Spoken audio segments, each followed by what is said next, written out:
Permanent लोगों को यहाँ के नगर निगम के दैनिक कर्मियों ने बहुत सपोर्ट किया। उनको 7वां वेतन मिला या 6ठा वेतन मिला या उनको एरियर मिला या एसीपी मिल रहा है या और आगे उनको जो चीज सुविधा मिल रही है, उसमें यहाँ के दैनिक कर्मियों का भी काफी योगदान है। उनके आंदोलन को, मतलब जो नगर निगम के आंदोलन को मजबूत करने का, और जब आंदोलन मजबूत हुआ तो उनका जो सहूलियत वाला चीज था उनको मिलते चला गया। अब आज दैनिक कर्मचारी हैं, अब दैनिक का एक ही मांग है कि हमारा परमानेंट होना चाहिए, होना भी चाहिए। 17 वर्ष 18 वर्ष हो गया लोगों को, काफी लोग जो 2007 से हैं उनका तो 18-19 वर्ष हो गया काम करते हुए। कितने लोग उसमें से मर गए, रिटायर कर गए, उनको बेनिफिट मिला कि नहीं मिला वो एक अलग बहस का मुद्दा है। लेकिन 18 वर्ष 17 वर्ष से काम करने वाले जो लोग हैं उनको पता नहीं है कि उनकी नौकरी कल रहेगी कि नहीं रहेगी। पटना और 2-4 ऐसे जगहों को छोड़ दीजिए जहां यूनियन मजबूती से काम कर रहा है। अभी मैं बांका से लौटा हूं, बांका में भी हमको जो नगर परिषद के, नगर पंचायत के दैनिक कर्मचारी मिले, उस सब दैनिक को आउटसोर्स वहां कर दिया। जो दैनिक थे आउटसोर्स को बाहर में एनजीओ कहता है लोग, तो दैनिक कर्मचारी को एनजीओ में कन्वर्ट कर दिया, आउटसोर्स में कन्वर्ट कर दिया, इसलिए कि यूनियन के तरफ से उनका मतलब जोर नहीं लगा या यूनियन वहां नहीं थी, यूनियन को लोग नहीं समझ पाए। पटना में भी आपको मालूम है पहली दफा हड़ताल जो हुआ था यहाँ पर दैनिक कर्मचारियों को जो हटाया गया 2020 में ना जी, है?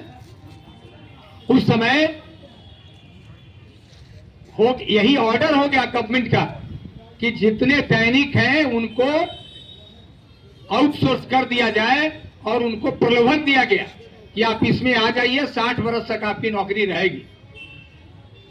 तो सरकार ने बहुत प्रयास किया, हड़ताल हुआ, वो रुक गया, हाईकोर्ट ने स्टे भी कर दिया और आज दैनिक को कम से कम इतना एश्योरेंस दैनिक में है लोग, तो जो सरकार कहती थी आउटसोर्स में आ जाइए, 60 वर्ष नौकरी करिए, अब दैनिक में ही लोग रिटायर कर रहे हैं। और अब दैनिक में कोई ऐसे लोग कर्मचारी नहीं है जिनको कोई ऐसे चाहे कि हम हटा दें नौकरी से और उनको नौकरी से हटा दे और वो हट जाएंगे, ये संभव नहीं है। कई ऐसे लोगों पर आरोप लगा करके भी बीच में हटाया गया, जिनको बाद में हम लोगों ने उनको काम पर वापस कराया।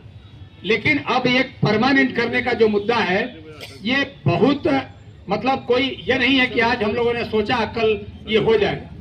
ये इसके लिए ठीक है कि अभी काफी बढ़िया एक अवसर है। इस अवसर को अगर निगम के दैनिक कर्मी एकजुट होकर के इस बात को पहल करें मजबूती से, तो ये काम उनका आगे बढ़ सकता है। लेकिन हो क्या रहा है, अब मान लो कोई सुपरवाइजर बन गया, अब जैसे सफाई निरीक्षक कोई है, कोई मुख्य सफाई निरीक्षक है, अलग अलग पद है, एग्जीक्यूटिव अफसर है, सिटी मैनेजर है, एसडब्ल्यूएम है, कई लोग हैं जो सुपरवाइजरी का काम या निगरानी का काम यहाँ कर रहे हैं। दैनिक में भी, दैनिक कर्मचारियों में भी सुपरवाइजर भी हैं यहाँ, और सुपरवाइजर की संख्या तो वार्ड के हिसाब से 350 है, उसके अतिरिक्त भी लोग हैं 100-150 और भी हो सकते हैं, माने 500 से ऊपर, 550 से ऊपर सुपरवाइजर है।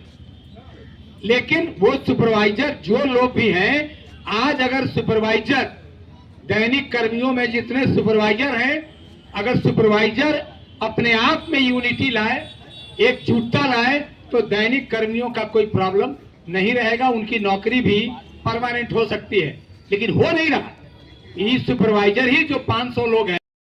और इस सभा में आए हुए हमारे चालक एवं हमारे मजदूर भाई साथी लोग, कहना यही है कि नगर निगम का जो रवैया है वो पूर्व में भी इसी तरह का रहा है और आज भी उसी तरह का है। तो हम लोग को अपना रवैया बचा के रखना होगा, एकजुटता बनाए रखना होगा। अगर एकजुटता आप लोग नहीं बनाए रखिएगा तो कहा नहीं जाता है कि एक तरफ पेड़ को धीरे धीरे काटा जाता है, उस तरह कर्मचारी को काट दिया जाएगा। ठीक है, आप लोग एकता बनाए रखिए। ये हम इस मतलब कैंपस में दूसरी बार आ रहे हैं। पहला हमारा मुद्दा था जो वेतन कटा हुआ था, वेतन बढ़ोतरी के साथ हम यहाँ उपस्थित हो रहे हैं। कई लोग ये कहा करते थे कि वेतन कभी नहीं बढ़ेगा, एजेंसी चालक का वेतन नहीं बढ़ने वाला है, वो नगर विकास तय करेगा या कैबिनेट तय करेगा, लेकिन हमारे अध्यक्ष महोदय के संघर्ष के पात्र हैं, जो आज हमारा वेतन भी स्टेब्लिश हो गया और वेतन भी बढ़ गया। ये हमारा जीता जागता सबूत है। और आज भी चालक लोग के साथ समस्या हो रहा है कि गाड़ी खराब हो जा रहा है, खुद से गाड़ी बनवाना पड़ रहा है, या कर्ज लेके या जैसे करके। तो इसमें भी हम लोग विचार कर रहे हैं कि हम लोग का भी आने वाला समय में बायोमेट्रिक हाजिरी हो, कार्य करें अथवा ना करें, हम आपके कैंपस में उपलब्ध हैं तो हमको हाजिरी मिलनी चाहिए। ठीक है, इस तरह का हम लोगों ने मुद्दा रखा है। कहीं भी आंदोलन हो या आगे की किसी तरह का रणनीति तय हो, इसमें आप लोग ज्यादा से ज्यादा भागीदारी लें, चाहे वो दैनिक हमारे मजदूर लोग हो या चालक हो या